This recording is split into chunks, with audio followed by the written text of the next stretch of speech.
I've worked this land since I was a boy, just like my father and his before him. We've fed this community for over 100 years.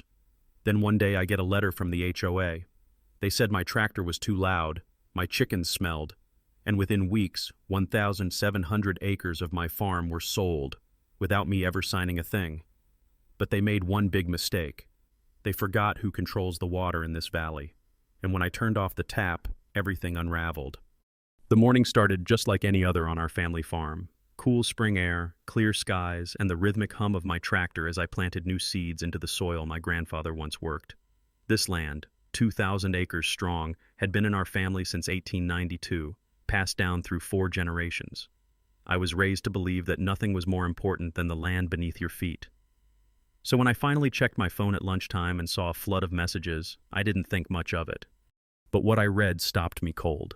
10 missed calls, 3 voicemails, and a formal email from the Oak Ridge Estates Homeowners Association, with the subject line, "Violation Notice." According to the letter, my farming activities were disturbing their peace. They claimed my tractor was too loud, my chickens smelled. They demanded I halt all operations within 500 feet of their newly built homes or pay $200 a day in fines. I laughed out loud. Their development had only existed for 8 months. My farm had been here for over a century. I tossed the notice aside. The next morning, a woman in a stark white pantsuit arrived unannounced on my lawn. Clipboard in hand, flanked by 2 HOA reps, she introduced herself as Karen Wilson, the president of the Oak Ridge HOA. With a practiced smile, she claimed my land was now under their jurisdiction due to a zoning change. According to her, my agricultural exemption had expired, which came as news to me. My taxes hadn't changed, and I had received no notification from the county. That same day, my cousin Tom, a councilman in town, called me with a warning. Karen had been meeting secretly with developers and allegedly altering HOA meeting minutes. Something bigger was happening. I spent that night combing through public county records. My exemption was still valid. Karen had lied, but things didn't calm down. Instead, they escalated. Daily complaints started flooding the sheriff's office.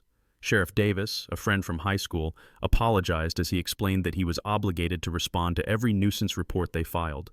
He lowered his voice and told me about a closed-door meeting involving the HOA, developers, and county commissioners. A project was in motion, and my land was at the center of it. Then came the strangers.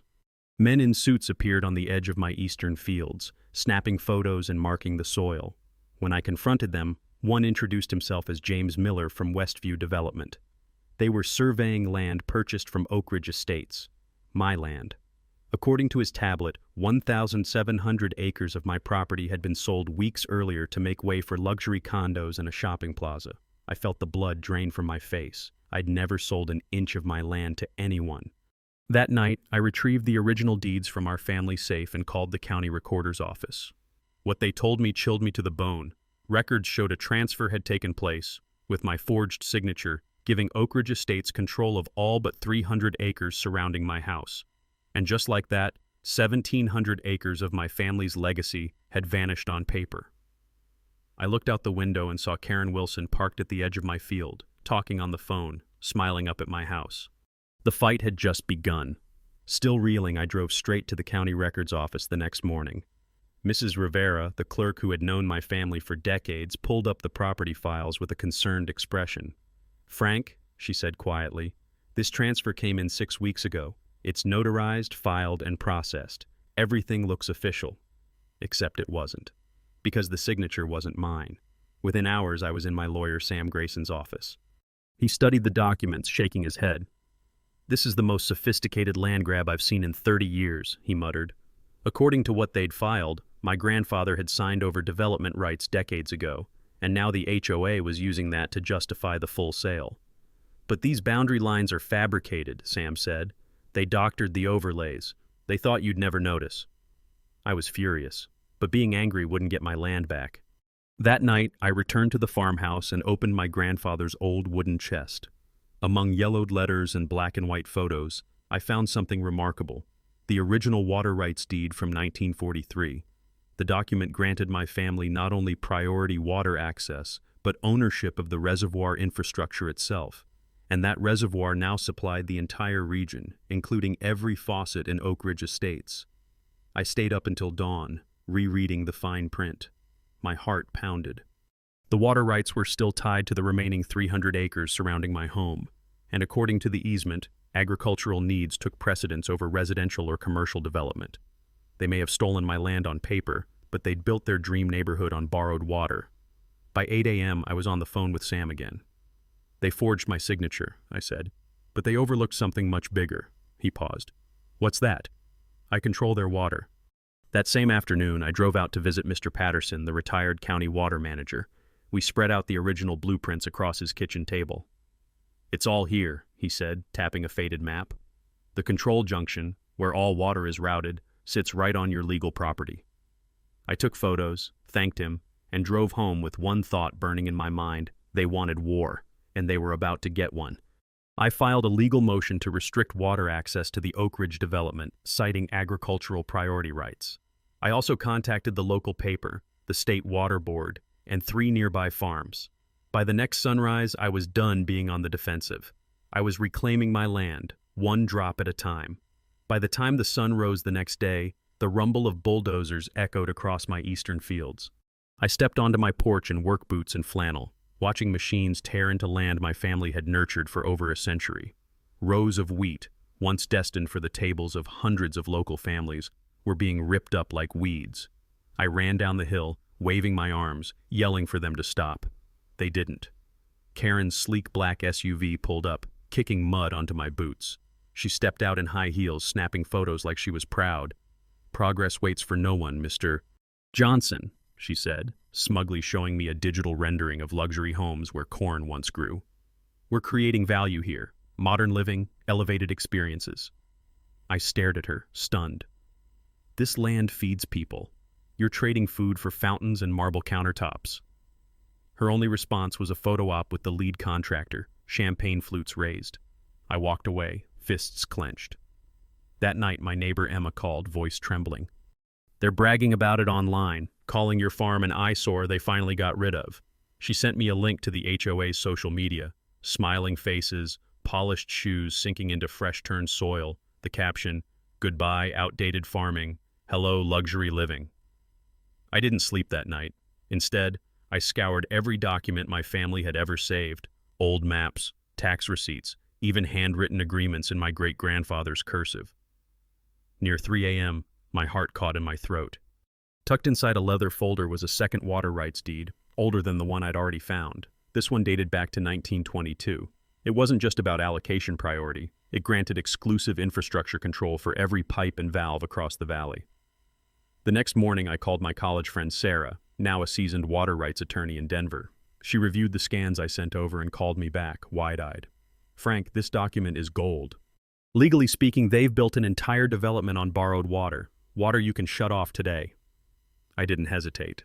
By noon, I was standing at the County Water Authority with paperwork in hand, formally redirecting water allocation back to agricultural use per the easement terms.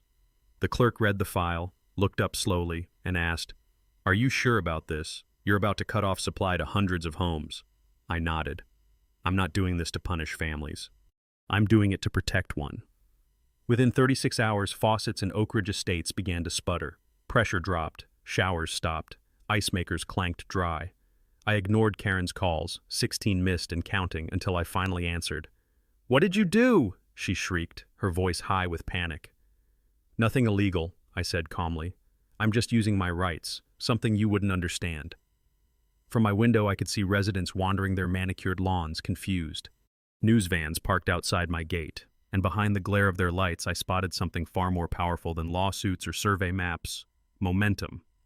The HOA had fired the first shot, but I had just cut off their lifeline. By the third day without water, Oak Ridge Estates was in full-blown panic. Residents had taken to Facebook to vent their frustrations. No showers in 72 hours. Water trucks lining up like it's a disaster zone, every post tagged Karen Wilson. Every headline circled back to one question: who allowed this to happen? The HOA scrambled to hold an emergency meeting. I wasn't invited, but I didn't need to be. My neighbor Tom texted live updates. Developers threatening lawsuits. Karen's blaming Richard. People demanding resignations. At 11:42 p.m., just as I was about to call it a night, my doorbell rang. Karen stood there, makeup smeared, eyes wide with desperation. "Please," she whispered, voice cracking. "Turn the water back on. We have children, elderly residents. You've made your point." I leaned on the doorframe, unmoved. "You stole my land, forged my name, and turned my livelihood into a spectacle." She offered money. I told her that the ship had sailed. Then came the threat. "This won't end well for you," she hissed. "My husband golfs with the mayor. We have friends in high places." I stared at her down.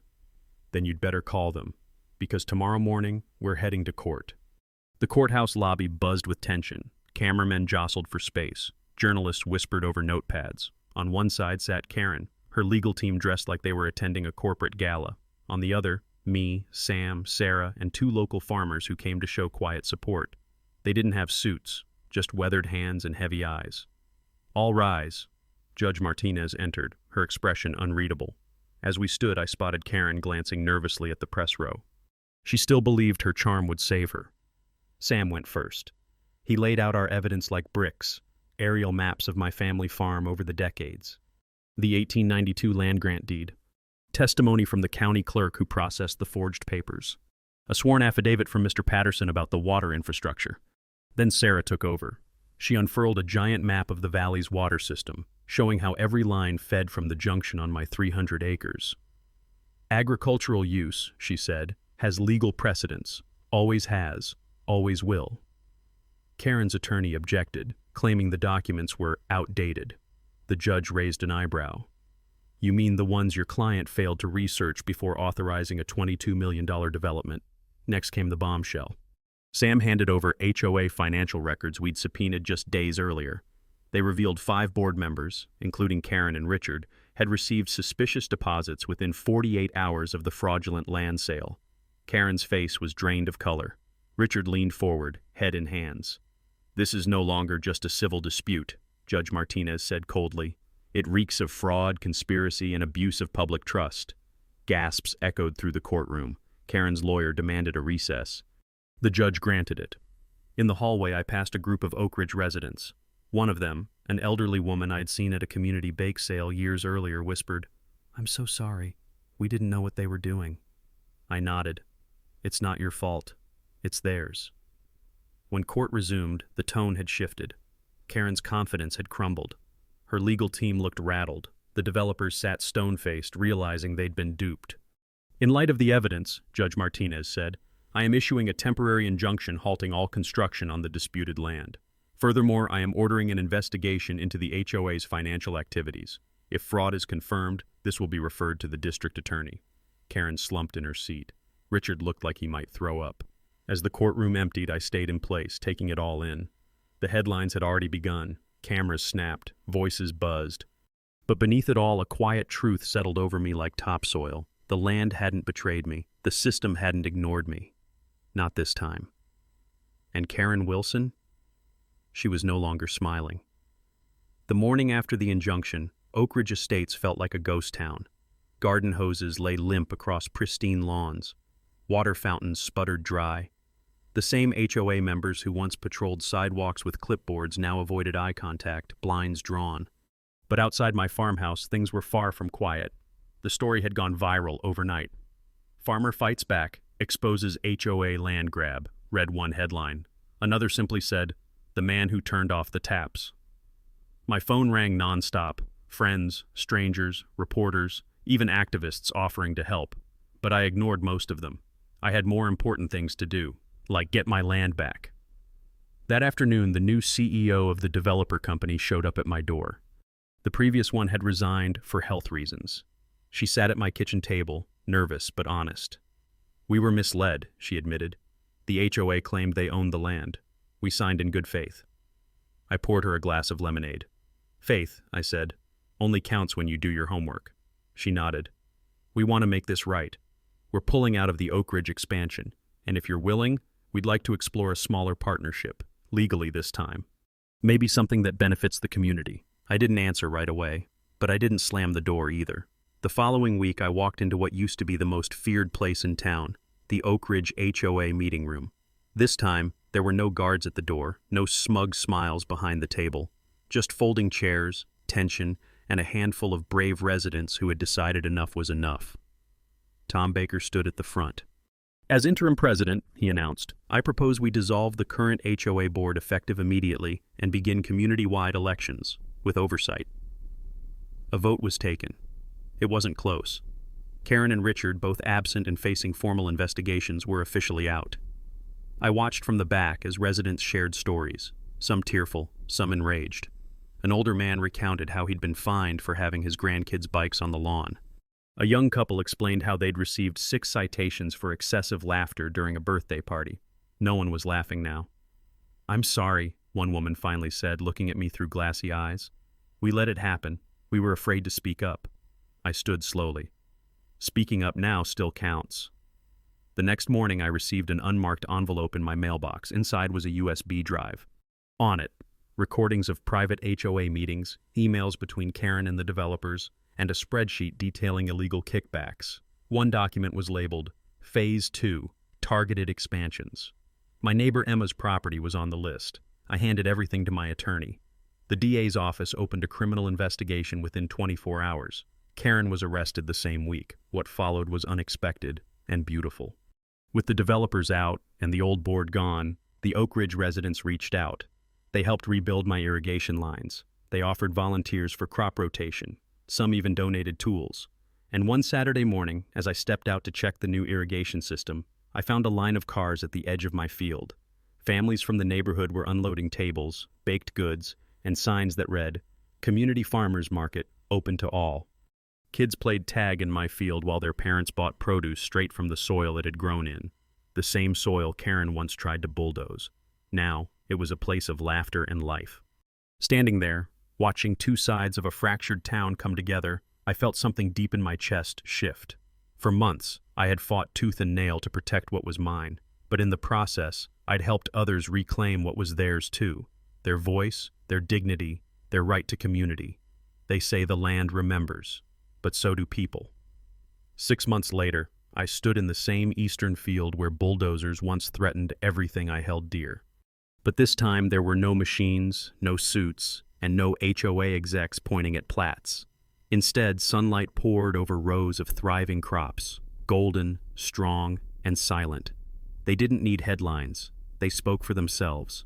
The judge had ruled decisively. The fraudulent sale was voided. Every one of the 1,700 acres had been returned to me. We didn't just reclaim land, we reclaimed legacy. Beside me, my wife wiped sweat from her forehead, smiling as we watched the first harvest crews get to work. Volunteers from both the town and the development community had shown up in droves. Retirees, teenagers, single moms, even former HOA residents, some of whom once complained about the scent of manure, now carried baskets of tomatoes and squash like lifelines. "I still can't believe we pulled this off," she said softly. "We didn't just pull it off," I told her. "We rebuilt something stronger." It wasn't long before the new county commissioner visited. He'd heard about the scandal and the turnaround. He wanted to tour the fields, and more importantly, listen. With the help of the new developer CEO, we drafted a revised land use plan. No more luxury condos. Instead, 50 acres, legally purchased this time, were set aside to build a food processing hub, an agricultural training center, and a produce co-op that would serve the surrounding counties. Kids from Oak Ridge Estates now attended weekend workshops at the new center, learning how to milk goats, plant seeds, and cook simple farm-to-table meals. One boy asked me, "Did you really turn off the whole neighborhood's water?" I grinned. I turned it off to turn something better on. Meanwhile, the new HOA board, led by Tom Baker, was doing its part. They rewrote the bylaws, removing any language that allowed harassment or overreach. "No more citations for birthday balloons or BBQ grills," he said at the first open board meeting. The room erupted in applause. We also reached a landmark agreement, a permanent buffer zone around active farmland, protected by both HOA and county ordinance. No future board could ever try what Karen had. Ironically, the weekly farmers market became the HOA's most beloved event. Tables lined the buffer space, and each Saturday morning, families gathered where confrontation had once loomed. They shared not just goods, but stories. One day, I got a letter from Mrs. Jensen, the elderly woman who once feared HOA retribution. "Dear Mr. Johnson, I lived in Oak Ridge for 6 years and never knew your name. But now your farm is the heartbeat of our community. Thank you for reminding us where real value lies. Evelyn Jensen. I kept it in my wallet, folded behind a photo of my grandfather standing with his plow. By autumn, the processing center opened its doors. School buses unloaded classes from neighboring towns.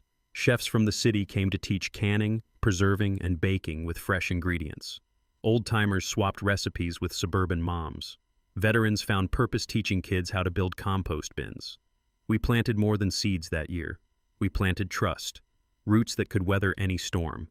At the season's final market, as twilight settled and the air cooled, Tom raised a toast with fresh-pressed apple cider.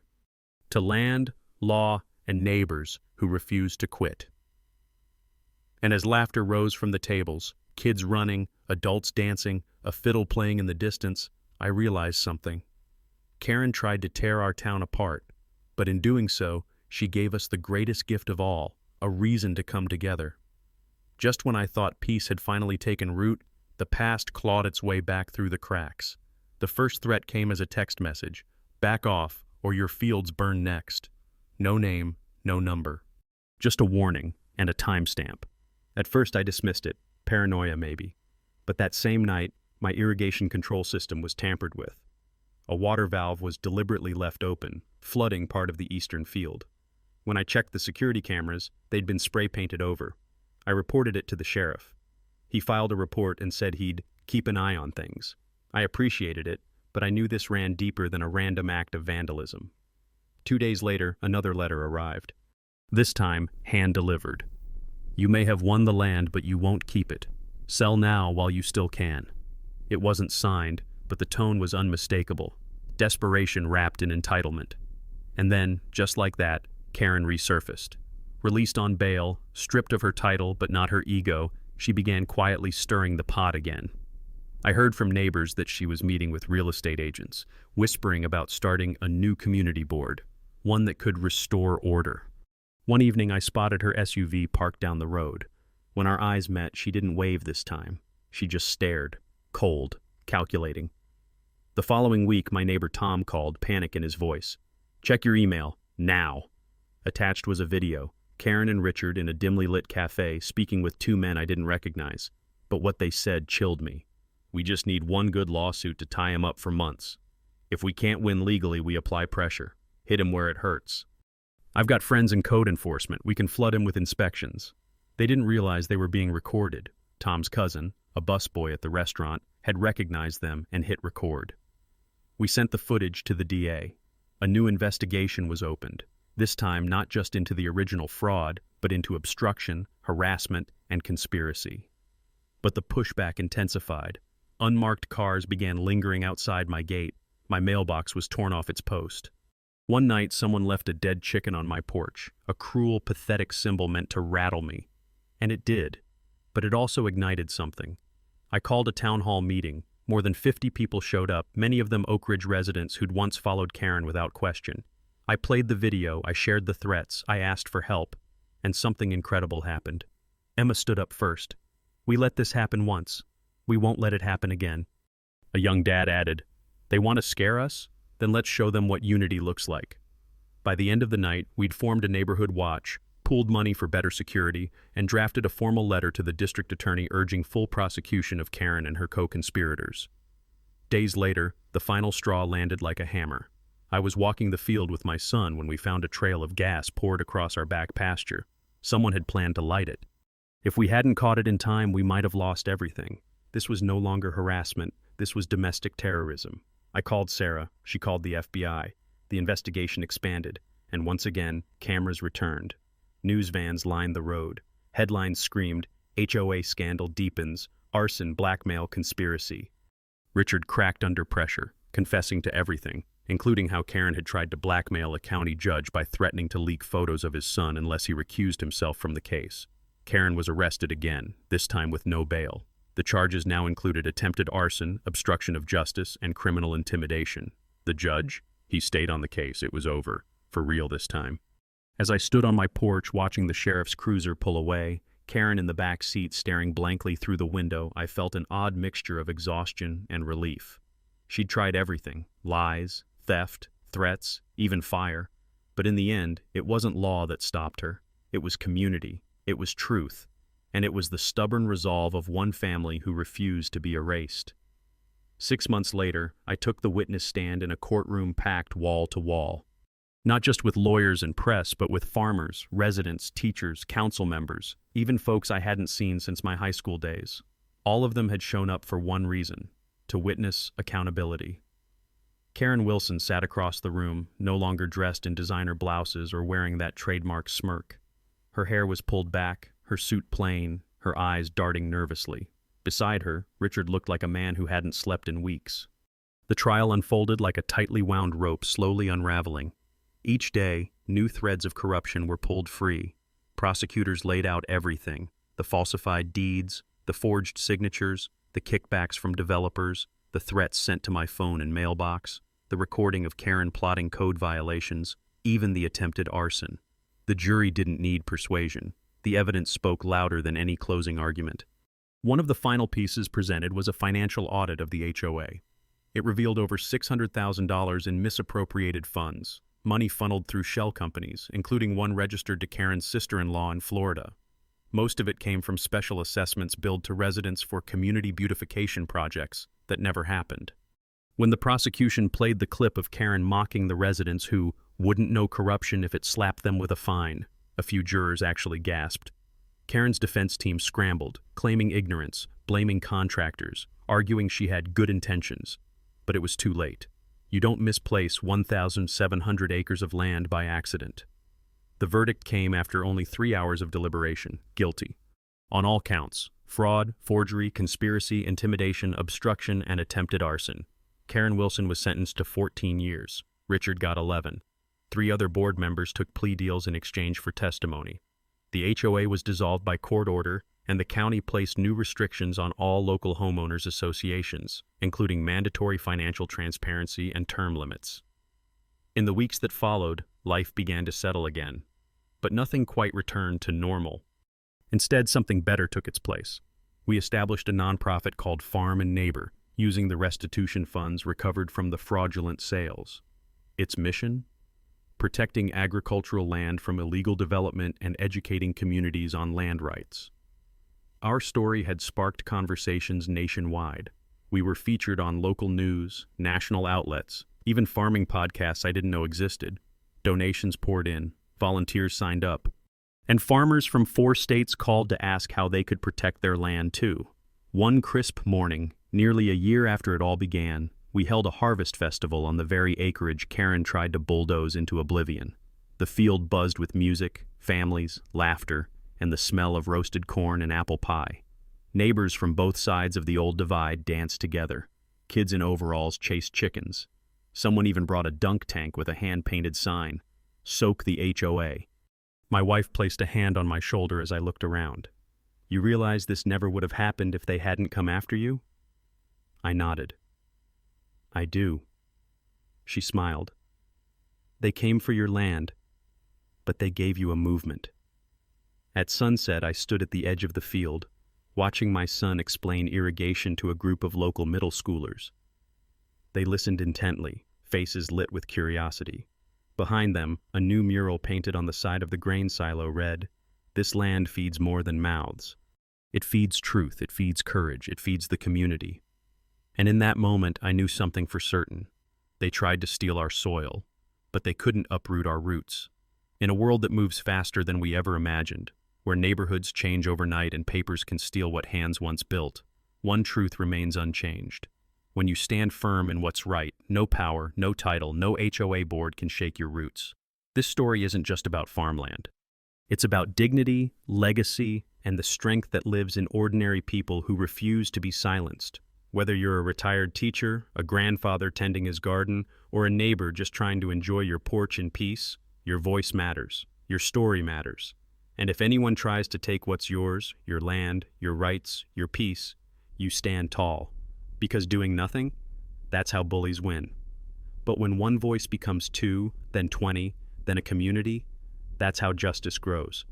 Like crops rising from battered soil, truth always finds the light.